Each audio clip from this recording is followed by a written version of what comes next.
सभी मसीह भाई बहनों को प्यार भरी जय मसीह की परमेश्वर की पाक और पवित्र हजूरी में आप सभी का स्वागत करते हैं। और हमारे पिता परमेश्वर ने हमें जो आज का दिन, आज का समय दिया है, उसके लिए प्रार्थना करते हैं। Hallelujah, hallelujah, hallelujah, hallelujah. धन्यवाद, धन्यवाद, धन्यवाद, धन्यवाद, धन्यवाद, धन्यवाद। पिता पुत्र पवित्र आत्मा, पिता पुत्र पवित्र आत्मा, सेना के यहोवा खुदा, आपका शुक्र धन्यवाद करते हैं पिता परमेश्वर जी। धरती आकाश के मालिक, राजाओं के राजा, पिता परमेश्वर, सूर्य चंद्रमा बनाने वाले खुदा, आपका शुक्र हो मेरे यहोवा पिता। पिता परमेश्वर, बीते समय आपने संभाल के रखा खुदावंदा जी। हमारे पापों से पिता परमेश्वर जी हमें आज़ादी दिलाई। हमने जो भी जाने अनजाने में पाप हुए पिता परमेश्वर जी, आपने हमें क्षमा किया पिता परमेश्वर जी, और अधिकार दिया कि हम दूसरों के पाप गुनाह भी क्षमा करें पिता परमेश्वर। आपका धन्यवाद करते हैं खुदावंद। समय आपके वचन का, हमारी रोज़ की रोटी का, आत्मा की खुराक का है, जिसके द्वारा हम जिलाए जाते हैं पिता परमेश्वर।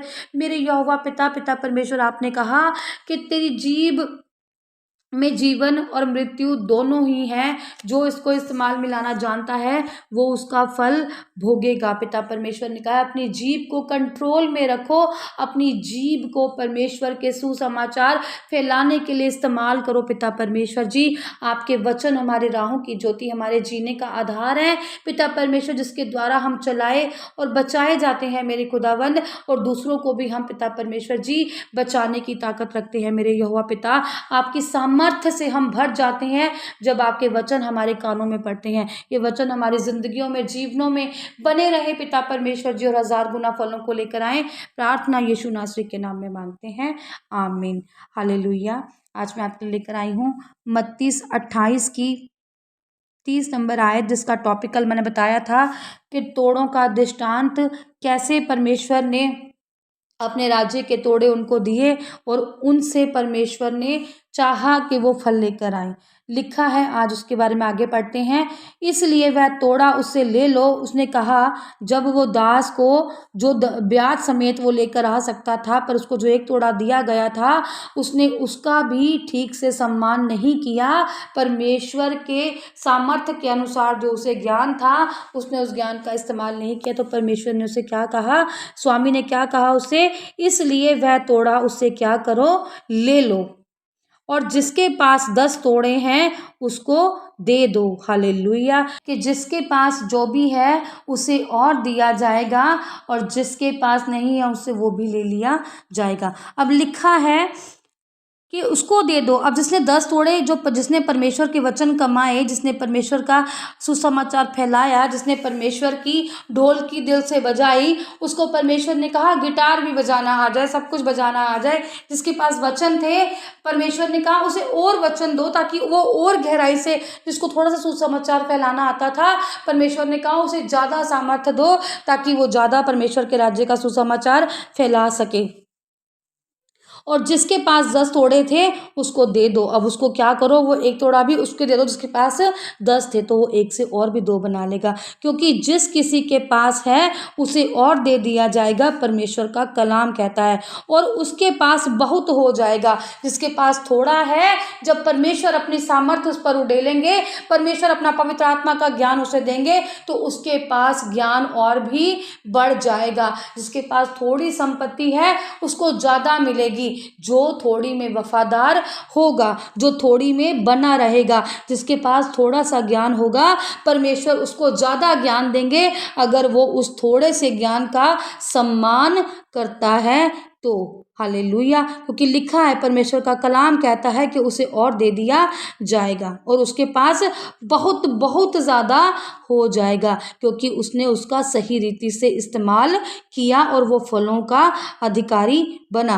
परंतु जिसके पास नहीं है, जिसके पास परमेश्वर ने दिया, उसने उसकी कदर नहीं की, उसे तुच्छ जाना, उसका सही रीति से इस्तेमाल नहीं किया, तो उससे वह भी उसके पास से,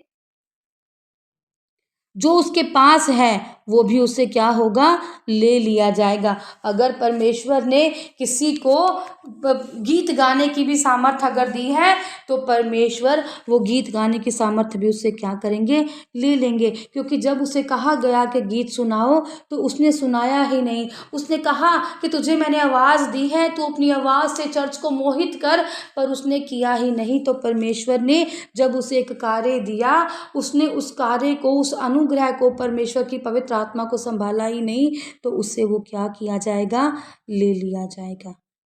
हालेलुया। और इस निकम्मे दास को बाहर के अंधेरे में डाल दो, जहां रोना और दांत पीसना होगा, और परमेश्वर उसे दंडित करेंगे।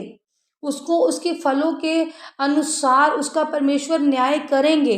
जब समय होगा, तो परमेश्वर ने कहा जब स्वर्ग के राज्य का समय आएगा, तब परमेश्वर उसे कहाँ डालेंगे, अंधेरे में, काल कोठरी में, नरक की आग में, जहाँ पर रोना और सिर्फ दांत पीसना ही हो जहाँ पर खुशी वाली कोई बात नहीं होगी, जहाँ पर अच्छाई वाली कोई बात नहीं होगी, जहाँ पर सिर्फ दुख ही दुख होगा। इसलिए प्रिय और भाई बहनों, जो परमेश्वर ने हमें दिया है, हमें उसमें क्या रहना है, संतुष्ट रहना है।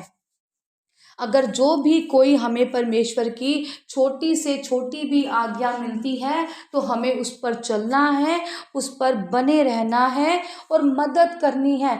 अगर परमेश्वर ने आपको चुना है, कि आपको परमेश्वर ने देने वाला बनाया है, तो कभी भी अपने हाथ को रोको मत, दो और बांटो, क्योंकि जितना हम बांटेंगे हमें परमेश्वर उतना देगा। और ये सच्चाई है, इसमें कोई झूठ नहीं है। परमेश्वर को सब पता है, प्रभु को सब पता है। मेरी बहुत बड़ी गवाही है ऐसी, कि जिसे आप विश्वास करने पर मजबूर हो जाओगे कि सचमुच खुदा काम करता है।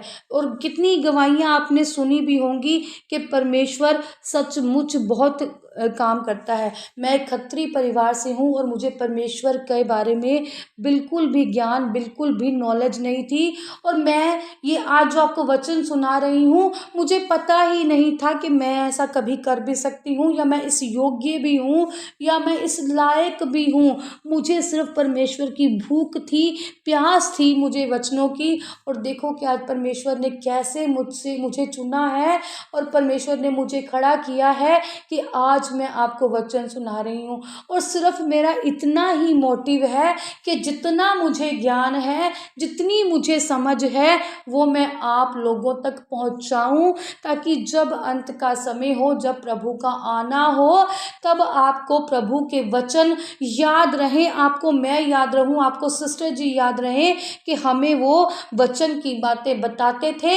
हमारी कुछ कही बातें आपको उस समय पर याद आ जाएं, और आप बहक ना पाओ, और आप परमेश्वर के राज्य के अधिकारी हो जाओ, और समझ जाओ, और हर किसी से प्रेम करने वाले, हर किसी को सम्मान देने वाले, हर परमेश्वर की आज्ञाओं को मानने वाले आप लोग बन जाओ, स्वर्ग राज्य के अधिकारी हो। क्योंकि परमेश्वर ने कहा है कि मैंने कलीसिया बनानी है, कहाँ, चट्टानों पर।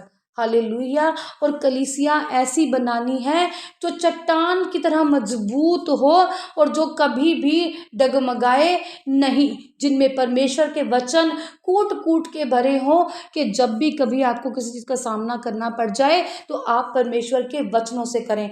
खुदावन पिता परमेश्वर, मेरी खुद की भी यही प्रार्थना होती है पिता परमेश्वर जी, कि आपके वचन मुझे पिता परमेश्वर जी, जैसे हम रोटी की एक बुर्की खाते हैं पिता परमेश्वर जी, जो हमें तृप्त करती है पिता परमेश्वर जी, हमारी भूख को मिटा देती है, ऐसे ही आपके वचन हमारी आत्मा की भूख है पिता परमेश्वर जी।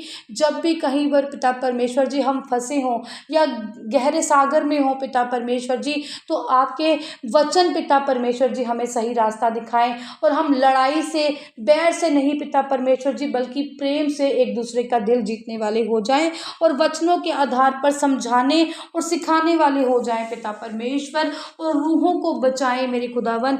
आज जितने भी जन आपकी हजूरी में बैठे हैं, प्रार्थना करते हैं पितावन, एक एक जन को छुओ पिता परमेश्वर जी, और इनको रूहों को बचाने वाला बनाओ पिता परमेश्वर। मेरे यहोवा पिता जी, ये रूहों को बचा सकें पिता परमेश्वर जी। किसी की भी पिता परमेश्वर जी गलत नहीं बल्कि अच्छी शिक्षा का कारण बने पिता परमेश्वर जी। हर किसी की पिता परमेश्वर जी प्रेम करने वाले ये लोग बने पिता परमेश्वर। इनकी परेशानियों को आप जानते हैं पिता परमेश्वर जी। जितने भी जन आज परेशानी में हैं उनकी परेशानी को दूर करें ताकि ये आनंदित हो जाएं परमेश्वर में, क्योंकि खुदा में जो आनंद मनाते हैं उनके दिन प्रतिदिन आनंदीय होते चले जाते हैं। पिता परमेश्वर जी इन वचनों के आधार पर ब्लेस करें खुदावन, ये वचन हमारी जिंदगियों में बने रहें। प्रार्थना यीशु नासरी के नाम में मांगते हैं, आमीन आमीन और आमीन।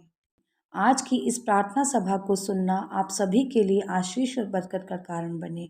अगर आप भी सिस्टर मनप्रीत के साथ अपने परिवार की समस्याओं से संबंधित किसी भी प्रकार की बात करना या प्रार्थना करवाना चाहते हो तो इस नंबर 6280896731 पर कॉल करके या व्हाट्सएप पर मैसेज करके अपनी प्रेयर रिक्वेस्ट को लिखवा सकते हैं। प्रेयर लाइन पर कॉल करने का समय सुबह 8 बजे से शाम 8 बजे तक का है। कृपया करके सुबह 8 बजे से पहले और शाम 8 बजे के बाद कॉल ना करें। धन्यवाद। सभी को प्यार भरी जय मसीह की।